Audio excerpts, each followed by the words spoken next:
I am Hélène Tragos, the midlife empowerment coach and the founder of the Thrive Coaching community for women 40 and above. Today, I am thrilled to introduce Bev Ehrlich. As a transformational life and relationship coach, Bev supports you in resolving challenges while simultaneously enhancing the joy in your relationships as intimate partners, family members, friends, and colleagues. Bev shares insights of how your early childhood experiences impact your adult relationships. Through compassionate listening and gentle exploration, those shadows and often painful events can be integrated and healed so you can have the relationships that you long for.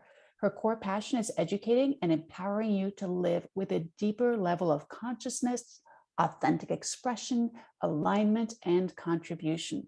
She feels honored to listen, learn, and inspire you along your journey. Bev, welcome. I've been so looking forward to hearing from you. Hi, Helene. Thank you so much for having me. It's lovely. It's always wonderful to be able to talk to you about how we can deepen our relationships, especially at a time like this where there's so much loneliness and separation. Such an important topic. So I am going to be turning over to you, and I'll actually take myself off camera and I'll come back in when you're done, because Bev is going to just share some of her thoughts and guidance for us.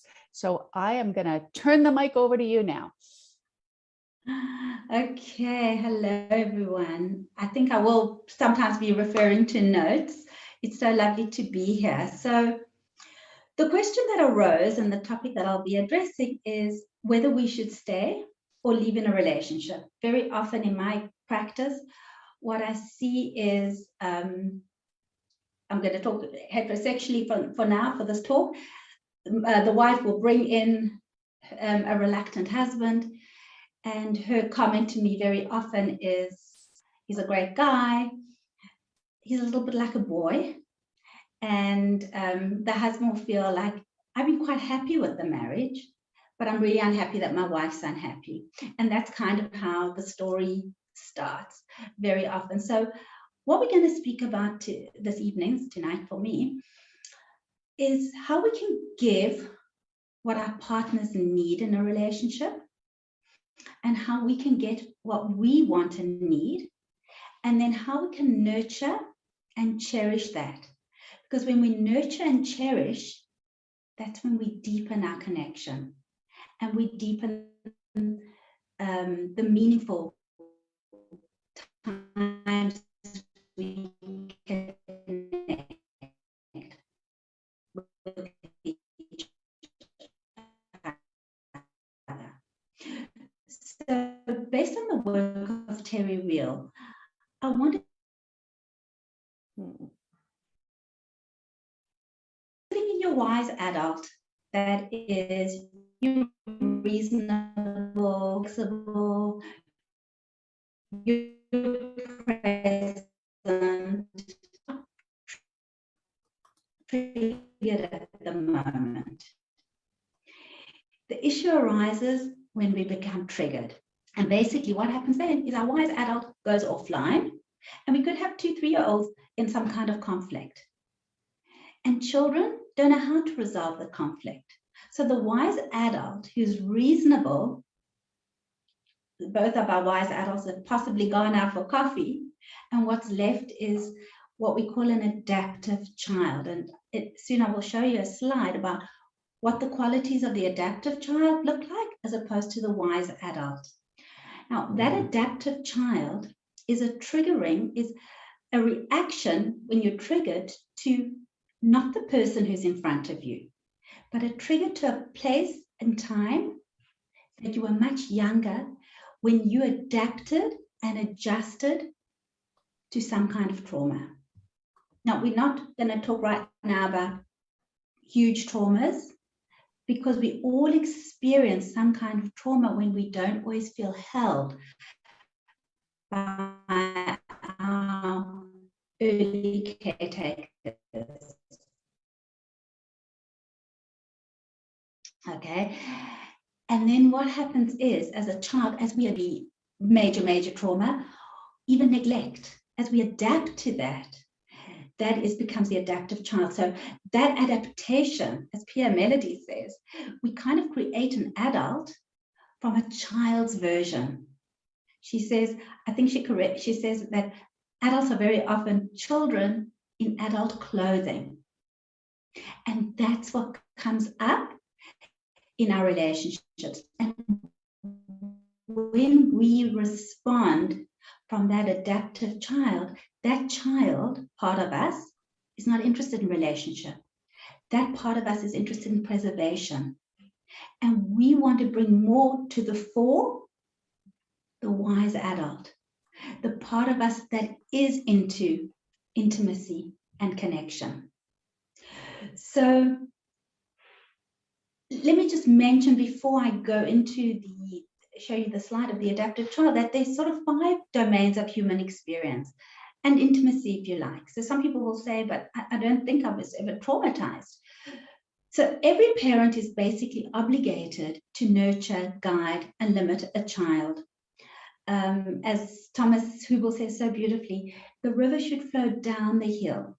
Children aren't supposed to take on the role of looking after parents, which also sometimes happens, which is also traumatic. They take on a role for which they're too young.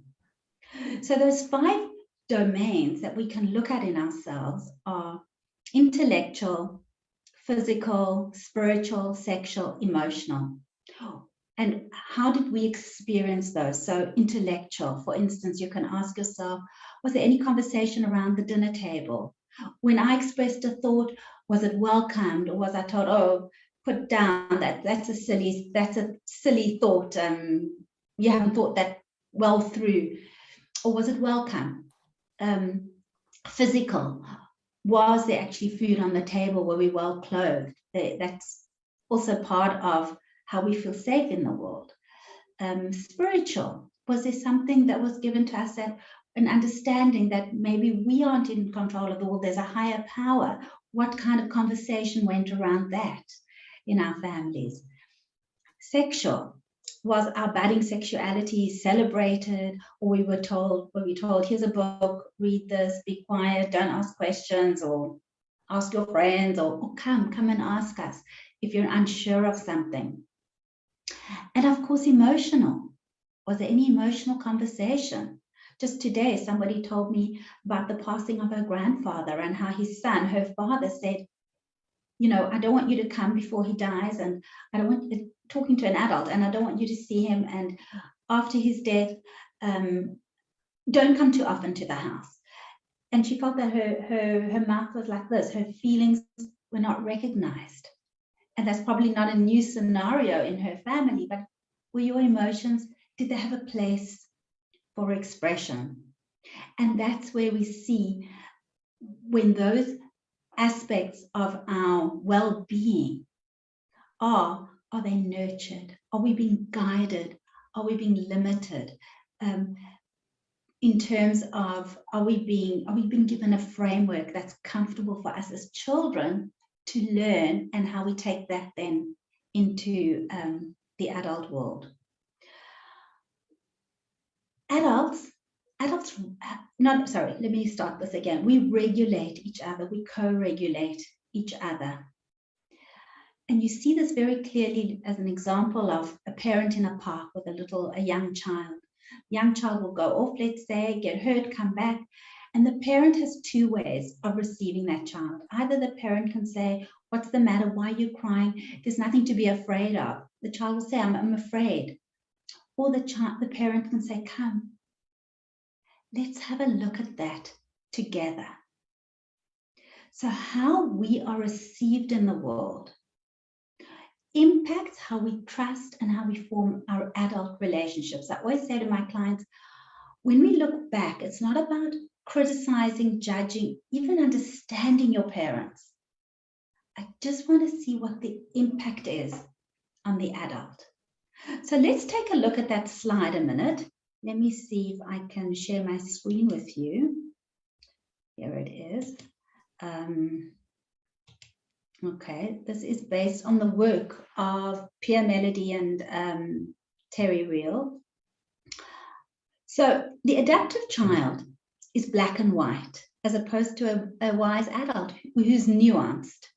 perfectionist as opposed to realistic, inflexible as opposed to flexible, relentless as opposed to forgiving, rigid as opposed to understanding, harsh as opposed to compassionate, punishing as opposed to warm, retaliatory as opposed to yielding. The list goes on. Unbridled outbursts as opposed to someone who listens, defensive as opposed to someone who's more open. And why do I share that with you? Because when I say that the adaptive child in us comes out when we're triggered, when we're in an argument with our partner, it's that harshness, that rigidity, that person that wants to protect us and push the other away. There's nothing, and I'll say this slowly, there's nothing that harshness will teach that loving kindness won't teach better.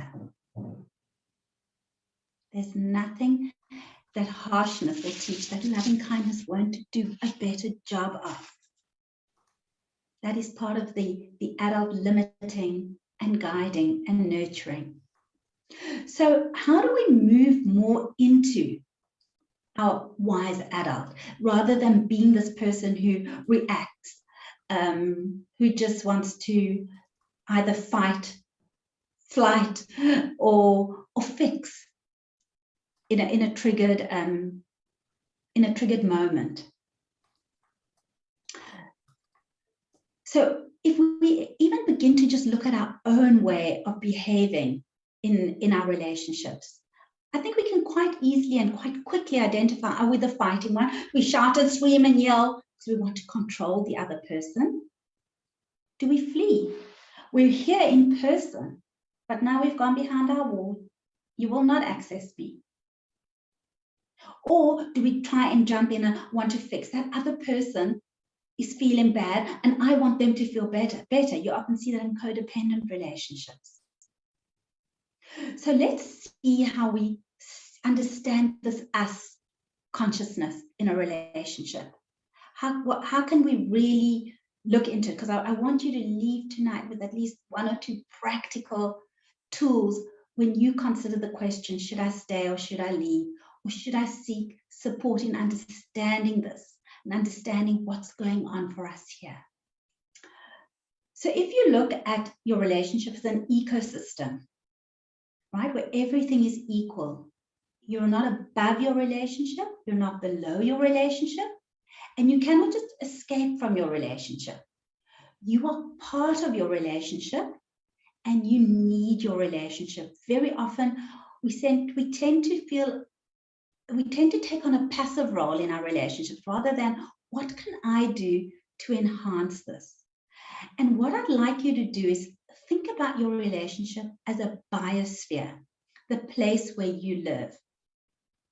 If you trash your biosphere, if you rant and rave and shout and scream over here, you will get a reaction over here. Your partner will retaliate, punish, withdraw. So together, you will be breathing in the fumes of unhappiness, despair, hopelessness. You are not alone in a relationship. You are a team. We are teams. We create and we co-create together. I call it remembering love. That when we are triggered, to remember that the person standing in front of us is not our enemy. The person is someone we love and want to create a life with. And it's not easy to learn how to negotiate because I come with what I want. But that is the wise adult. You can say, let me hear what you think of the problem. Because so often I hear, if only my husband were more evolved, if he only had more depth of understanding, then. But there'll always be different circumstances. Our circumstances always change. The magic in a relationship is when we can navigate it together. And remember, we're a team. And remember why we're a team. The wise Krishnamurti, I think I'm not sure if I pronounced it correctly, says, true liberation is freedom from our automatic responses.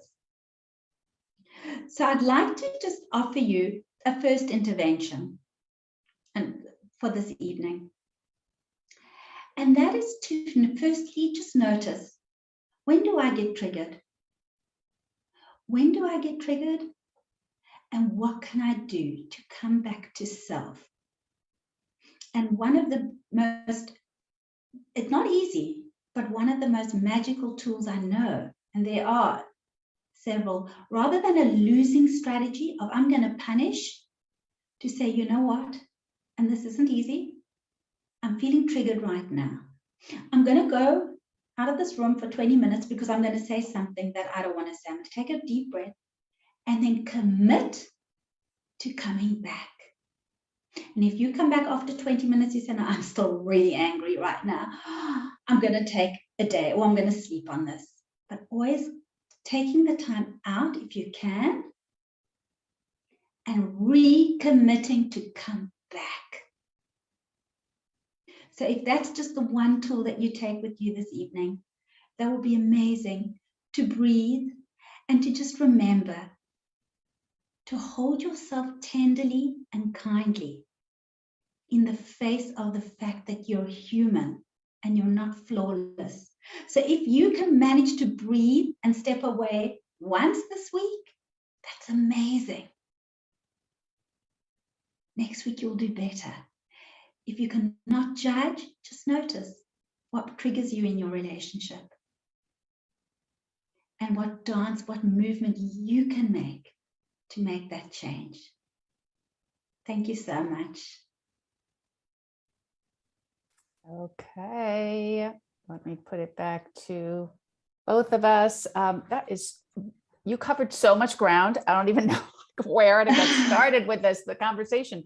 And before I do, I want to say hello to Lisa from Los Angeles, Wendy from South Carolina, and Miriam from the Netherlands, who have joined us live. And I have offered to them, and please, ladies, let me know if you have any questions for Bev, because I know she is eager to respond. So first of all, like, you are speaking my language, because I have done so much reading now and so much delving into the complex trauma in particular.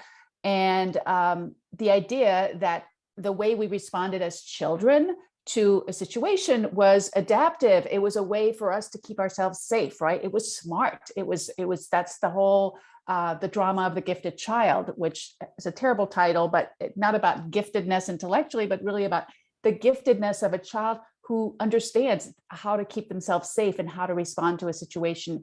And that was, however smart it was back then, how it is not a great coping tool as an adult. And it actually can really, damage our relationships if we continue to respond from that place of, I need safety. This is how I always dealt with this in the past, unconsciously. And so I am now trained in this habit of responding this certain way. So I think that just even understanding that nugget is so critical to understanding ourselves.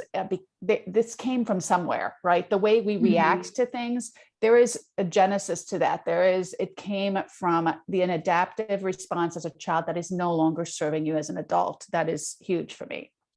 Yeah, you put that so beautifully, that it's an intelligent response, but it's kind of it kind of fits in. You and I at either ends of the world. It's kind of like jet lag. We're taking on our carry-on luggage from the States to Israel, and it doesn't fit anymore. It no longer serves the adult. Right. Yeah. And so it's not about, like, I like the fact that you're also talking about, it's not about blaming. It's not about saying, oh, that's so stupid that you react this way. Why are you like this? Why do I always do this? It starts with awareness and understanding, like, oh, that's the history behind this. That's why this is my natural reaction to things. And I think coming from that place of understanding rather than a place of, self-flagellation, or I'm so stupid, or I'm so angry all the time, or like, what's wrong with me, is a path to healing.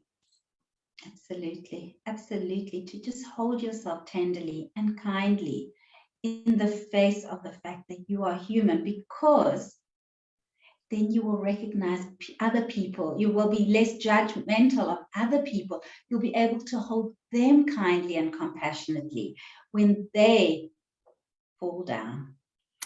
So the title of your talk was whether to stay or leave, but I feel like, I mean, there are instances, and I know this is a very broad topic, and I don't know if you only, if this was only meant to address intimate relationships or all relationships, but there are certainly some relationships that we should not stay in, that are toxic, that are unhealthy, that are not.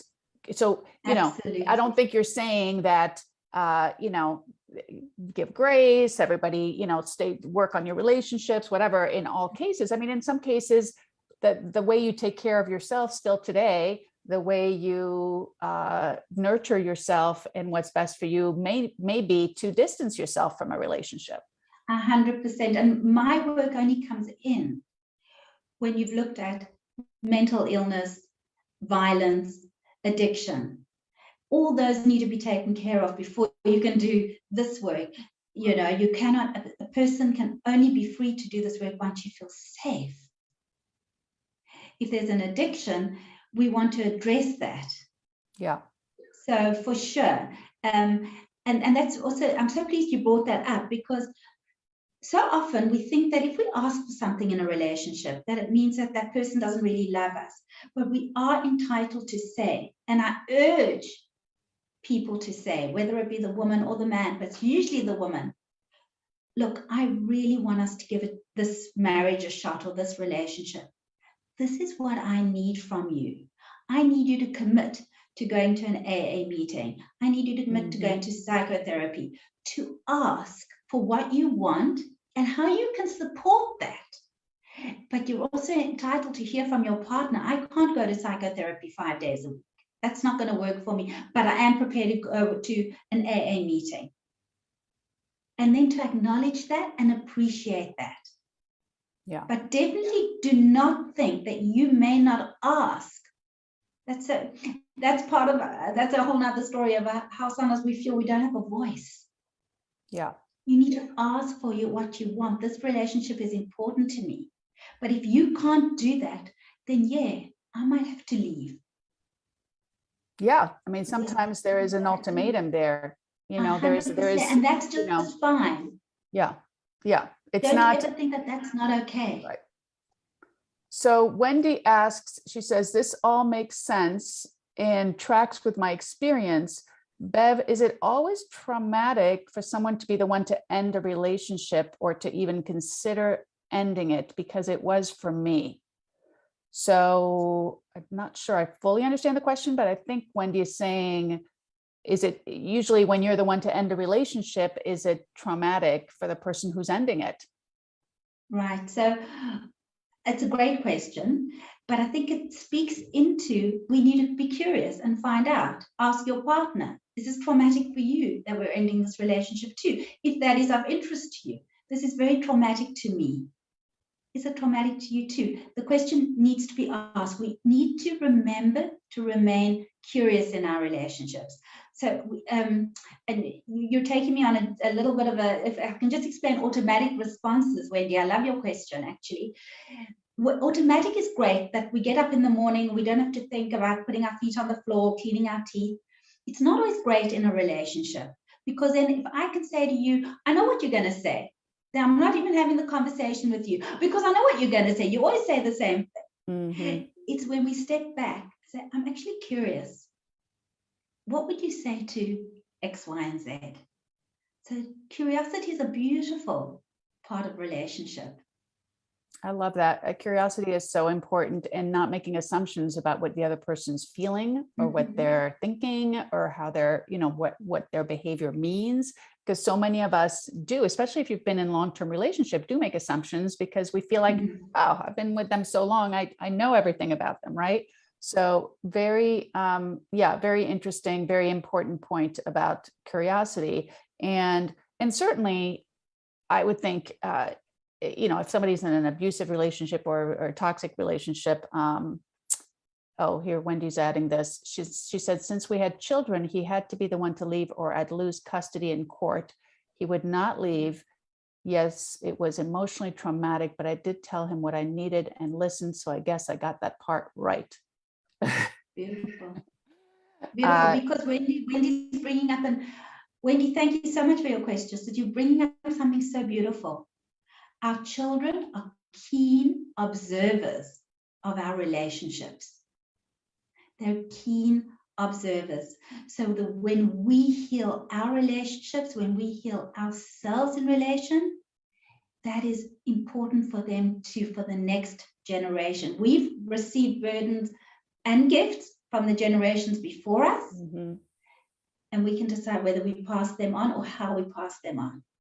Oh my God, don't even get me started on intergenerational trauma. That's another thing I've looked into, and I think is fascinating work. And honestly, I feel freeing in some respects to understand that it didn't all start from here. There's stuff that we carry epigenetically, genetically. It's just that's a whole other subject, like you said. So yeah, I mean, there's so much here. And I think a serious relationship, a long-term relationship ending, whether it's a marriage, an intimate relationship, even a deep friendship, it can be very traumatic. I mean, it's a big ending in your life. So, it's not going to be easy. And but that idea of, making sure you prioritize your needs and the needs of your children in that case as well. It's so important if the relationship really is not healthy and is not sustainable and is not a good ecosystem, as you described it. Right. And I always like to take out those words easy and difficult, because nobody gave us a rubber stamp at the beginning of life. This is going to be easy. And then, oh, you got a raw deal. It's tremendously challenging to leave a relationship and end a relationship. And I encourage people to either take professional support, a good friend, somebody that you can unburden onto, somebody that you can help give you clarity, shed light on what you can't see, because it is tremendously challenging. And I really like the practice that you gave everybody too, about if you're getting triggered, it's so easy to react in the moment. It's so easy to say something that's going to be hurtful, that you're going to regret later, that's going to come back to bite you, that your partner's going to keep bringing you, that time you said this, so much healthier for the relationship and for yourself, for you to be able to take a breath, like you said, and say, I'm feeling triggered right now. I need to take a little walk, whatever. I will come back, because that is the challenge. It's don't just flee and then never raise this again. And now there's resentment is building inside you, right? Now there's this stuff and you're not addressing it, and it's in the space between. So, and then committing to coming back and having the conversation when you have calmed down, when you've had time to process, time to think this through, time to feel whatever you need to feel, and then come back. So I love that. But it's like you said, it's hard. It's something that takes a lot of practice, because boy, is it so easy to react. Exactly. Yeah. So. Like so many things though in life, they take practice. And we think we're often very passive in our relationships. Yeah. But let's get more active. Let's ask for what we want. Let's ask how we can support our partners in giving us what we want. And then let's ask the question, what do you need? Because that's what the cherishing piece is. Yeah, the other piece that came up for me though was that I feel like it takes two to tango. You need the other person to be open to this new way of communicating. If your partner's always going to be reactive, always going to, you're always trying to get curious and kind of step away. And I mean, I feel how do you handle it if the other person is not open to this new type of communication with you, and you're the only one who's trying to bridge this gap, who's trying to not react, who's trying to step away and come back, and your partner's just not really interested in this and just wants to continue the old way. I mean, that's a big disconnect, I would think. That's a very big disconnect, and it's a great question. What happens if you don't have a partner in all this? That is where you want to speak what's going on. You want to say, I noticed when we fight, let's just say we're going for 5 days. Would you be willing, because I've been willing, would you be willing to read a book with me, go on a course with me, speak somewhere, because I believe we could be enjoying each other so much more. We could come back so much quicker from an argument. It hurts me that we fight so much, because I want you to remember, love. We are not enemies, but we behave sometimes like we hate each other. Yeah. Yeah, that's a really good point. I mean, I like, taking them back to the basics here of, we love each other, can we work on our relationship? There's this piece here that causes difficulty between us, that causes us to really get stuck in this bad place. I want to improve that. Are you with me? Can we be a team on this? How can we work together on this? As opposed to it being a one-way street where you're trying to, have new ways of responding and communicating and whatever, and you're basically hitting the same brick wall every time, or the same non-changing behaviors. That would be frustrating. Exactly. And part of that is also the patriarchy that we still live under, where women have been put into the 21st century. We've crossed a line where we can do what men do.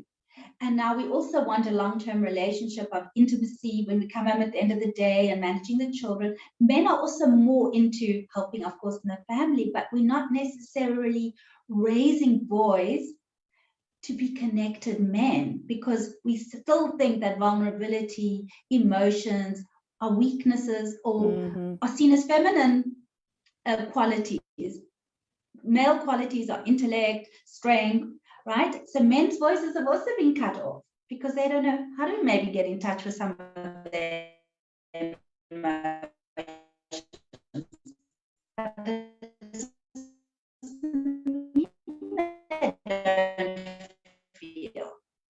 Yeah. So there's also a condition.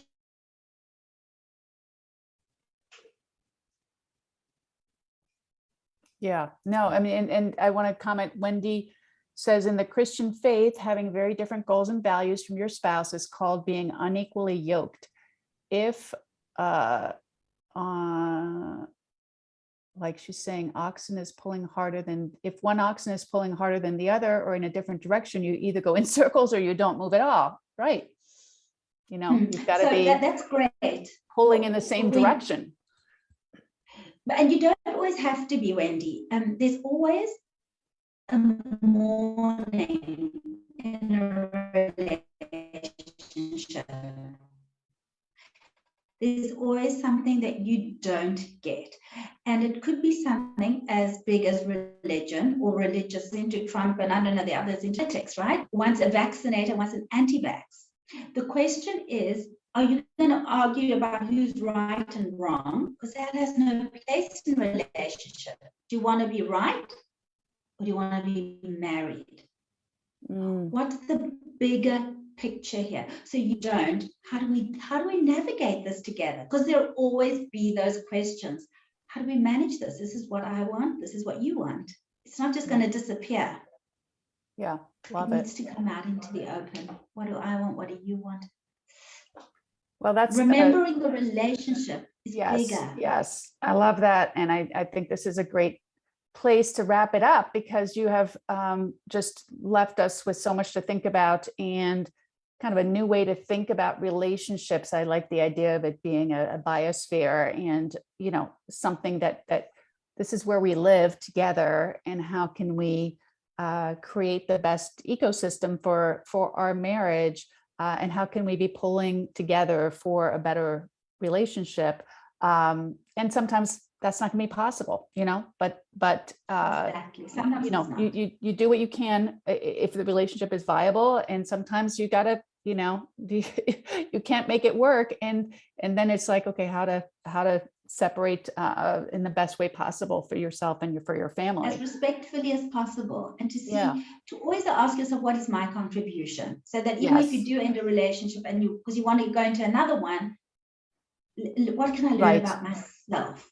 Love that. Yes. I mean, if I'm going to be entering another relationship, what, you know, which a lot of women I know who end one relationship do wish for another intimate relationship in their lives, whether that's marriage or not, but just that kind of intimacy. And yeah, what can I take away? What can I learn from my first experience that I can apply coming from my adult self in my next experience of an intimate relationship. I love that. Well, this has been so interesting, Bev. I did want to mention to everybody that Bev has a wonderful offer for us, and that's I'm calling it a relationship clarity session. She's saying, get clear on what you want from your relationship and book a call, a no obligations call with Bev. And I'm going to add the link to Bev's website as well as her booking site for you to book that call with her. So I will do that. And I'm just so grateful to you for spending some time with us today.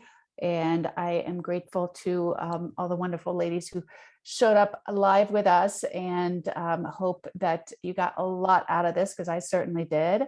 And don't forget to check out the links I'll be adding on this talk. And if you enjoy these videos, please watch for more. Until then, be well and stay safe, everybody. And thanks again, Bev. Thank you very much. Bye.